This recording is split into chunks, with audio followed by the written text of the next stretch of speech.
Barangay Hinebra Jan Abis mga bro, masusubukan agad sa quarterfinals at Jimmy Malonzo nakakalungkot na desisyon. So official lang ang naglaro ang isa pang rookie ng Barangay Hinebra na si Jan Abis mga bro. Konting minuto nga lang ang nakuha nito sa kanyang debut game laban sa Titan Ultra, kaya hindi ganun kalaki ang kanyang naging impact. Hindi pa kasi nito kabisado ang sistema ni Coach Tim Con mga bro. Alam naman natin na hindi talaga gumagamit ng player si Coach Tim Con kapag bago pa lang sa kanyang sistema. Pero loaded nga sa talent ang Barangay Hinebra, kaya kung gusto ni Jan Abis magkaminoto, kailangan niya ngang makuha ang tiwala ni Coach Tim Con at magpakita ng impressive na performance.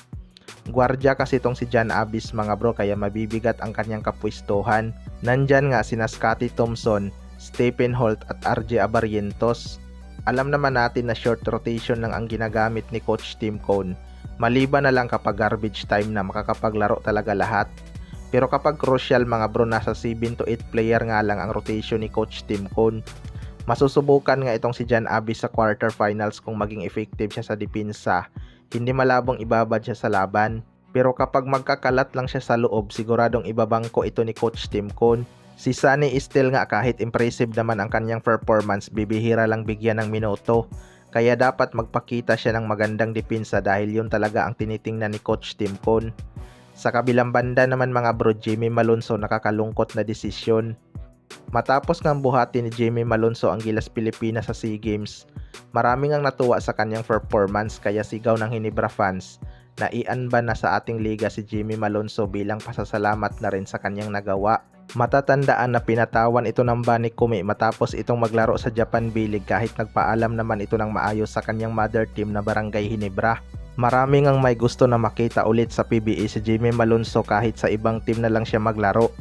Pero ayon nga sa source mga bro, ay hindi pa daw iniisip ni Jimmy Malonzo bumalik sa PBA kahit maganda ang kanyang pinakita sa SEA Games.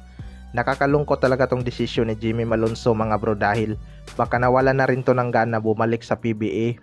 Malaking tulong pa naman sana siya sa Barangay Hinebra kung sakali, lalo na ngayong quarterfinals. Hindi naman na niya kailangan mag-adjust dahil alam niya na ang sistema ni Coach Tim Con. Pero baka gusto lang muna talaga magpahinga ni Jimmy Malonzo dahil hindi rin talaga biro ang kanyang pinagdaanan. Na-terminate sa kanyang piniling team sa Japan, tapos na-cut pa sa Gilas main team. Pero pinatunayan sa SEA Games na kaya niya pa ring mag-compete kapag binigyan ng kumpiyansa. Credits din talaga kay Coach Norman Black na grabe ang tiwala dito kay Jimmy Malonzo. Kaya abangan na lang natin kung magbago pa ba ang kanyang isip. Kayo mga bro, ano masasabi nyo tungkol dito?